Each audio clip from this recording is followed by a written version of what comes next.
Hello, Mr. Eric, and I know that I'm gonna lose some YouTube subscribers right now, but because every time I get up on a soapbox, 2 or 3 people just unsubscribe to my YouTube page, and that's okay. Except I really love y'all, and I appreciate you subscribing, and I'm not trying to offend anybody, but sometimes my mind don't work like other people's. I'm not gonna say if it's better or worse, but this is my Veterans Day video to honor our veterans. First thing I want to tell you about a veteran, my daddy.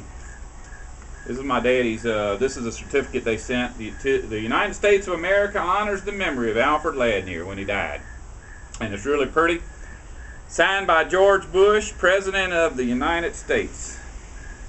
I know George Bush didn't sign that, and that's not important. There's too many veterans dying for him to just get elected to office just so he can sign certificates 24 hours a day.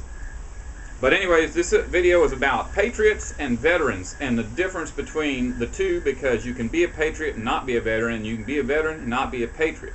Although there are veterans who are patriots. Now, we've looked at that document. Here's some more documents that are important.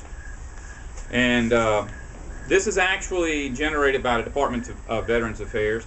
My father was what's called an atomic test veteran. During the 50s, when the United States was trying to find out how much damage a nuclear bomb could do to materials as well as personnel, Daddy was given the opportunity to serve his country by being one of the personnel. So he was at a whole bunch of nuclear tests, and I think it was 13, and going through these papers, it's really kind of unclear because there's so much in there that's just to try to keep veterans from knowing what's going on. But anyways, I know he was at Apple II, zucchini. These are shots, atomic shots, and in fact they call them shot apple, shot zucchini, shot met, and he was at a lot more than that. But when he got out of the service, he started having health problems. Now, he wasn't a complainer, so he never missed work. But by the time he was my age, he'd had 3 major operations for just weird stuff. And of course, he experienced a plethora of medical, physical problems that ended up taking his life. Not at a young age. He was 73. But he wasn't a smoker or a drinker. He ate right, and he exercised. And he died at 73. And the worst part is, for the last 20 years of his life, he was really, really disabled. But he was a patriot and a veteran. And he knew that his country needed to find out what had been done to him, because the country couldn't be aware of his situation. So he wrote letters to the Atomic Veterans Association, to the Veterans Administration, to anybody who would listen, congressmen, senators. And he would get, every time he would write a letter, he would get a letter back. It would take about 6 months before they would respond, but he'd send them a thing. Just as an example, my name's Alfred Ladnier, and I was a veteran of the Atomic Test Program. And he gets a letter back saying, Mr. Ladnier, you were never a veteran. So he'd dig up his documentation, send it in, and they'd say, oh, well, we admit you were a veteran, however, you were not an atomic test veteran. He'd find more documentation and send it, and they'd say, well, you were an atomic test veteran, but you were 10 miles from ground zero. Now, I know, personally talking to Daddy, he was at ground zero. Not for the explosions. He was actually usually within a mile of the ground zero, in a trench. They would build these trenches, I guess they were concrete, earthenwork things, and the shockwave would go over, and they would be ordered to advance to ground zero. Now, he knew where ground zero was personally because he was a surveyor, and he actually did the surveys as to where to put the towers. They put the nuclear bombs up on towers. And they would walk to the tower, but of course, after the bomb, the towers would just be some legs sticking up about so high, and they would be sparkling like sparklers, he said. In fact, on the way up, they would pass little things that they had set there for different tests. They had mannequins and cars and just different things like that, gas tanks. And one time he said they were advancing, and one of the guys in the company picked up a mannequin and danced with it. You know, at the time it was funny. Later on, thinking about it, he said maybe the radiation on that mannequin would have been worse than what the rest of them experienced, and that guy may have died a young, early death. We tried to find some of the guys that Daddy was in the military with there at these atomic tests, but we're unable to, using phone books. Daddy knew their names, knew their hometowns. Couldn't find them on the computer, Googled them. But in any case, the Veterans Administration wouldn't give them that information either, and of course they couldn't for privacy reasons. But that's a pretty easy excuse to use. Now, in determining, the difference between a patriot and a veteran, my dad was a veteran, and I'm a veteran. I'm a veteran. I'm actually got medals for 2 different wars I was in. But true patriot, the man whose job it is to generate this pile of paperwork saying that my father wasn't in there. Anything to keep him from getting his benefits. When you join the military, that's one of the first things you sign is things saying you're going to get medical treatment while you're in the military. That's a lie. If you have any kind of medical problems caused by your time in the military, that'll be taken care of by the VA. That's a lie.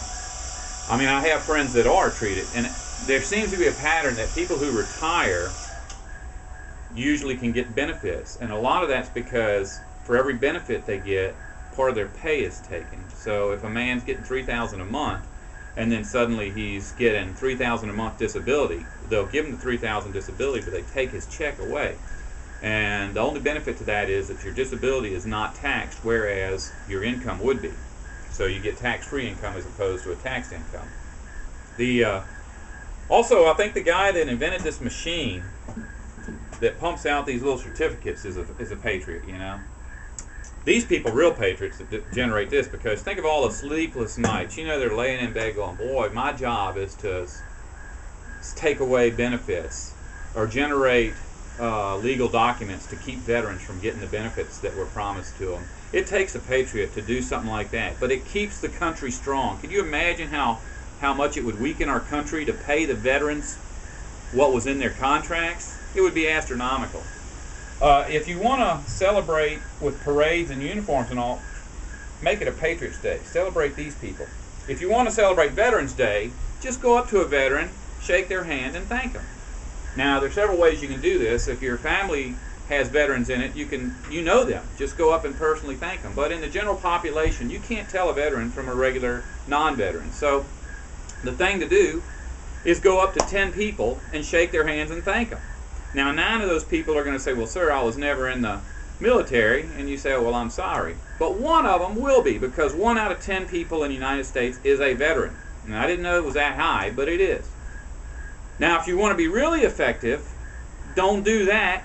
Go to where homeless people hang out and shake their hands. If you shake 10 people's hands at any kind of a homeless hangout, 3 of them are veterans. And the best part is, the ones that are not veterans will still go, you're welcome, because, homeless people are kind of weird like that. I ain't got nothing against them. I spend a lot of time with homeless people, just as much as I do with non-homeless. And it doesn't bother me to talk to people who are a little weird. I know a lot of people, they're not like that. They look at homeless people and they think, oh, they're disgusting. They're nasty. And I don't think that's the case. I mean, sometimes they have hygiene problems, associated with not having a bathroom. But what you could do, if you don't want to do that, now this would just be between you and God. The world wouldn't know about it. None of the veterans would know about it. But what you do is, you sleep outside. In honor of our veterans, sleeping outside is a good way to give glory to them. Because, remember, 1 out of 3 homeless people is a veteran. Now, if you want to make the experience a little bit more important, memorable, go 3 or 4 days without eating, because a lot of the veterans go without food for extended periods of time.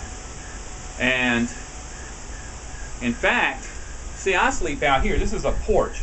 It's considered outdoors. But I've got a roof. I've got a screen to keep the bugs off of me. There's a creek that flows right there. It kind of trickles all night and helps me go to sleep. If you want to be like a real veteran, go out on the ground and sleep. Maybe you could have a cardboard box, but not every veteran has a cardboard box. So it'd be best if you just lay on the ground and sleep. In fact, when it rains, veterans get rained on, so why don't you wait until a day when it's raining and then go out on the ground and sleep? And this will be a way of honoring our veterans. That's it. Thank you very much.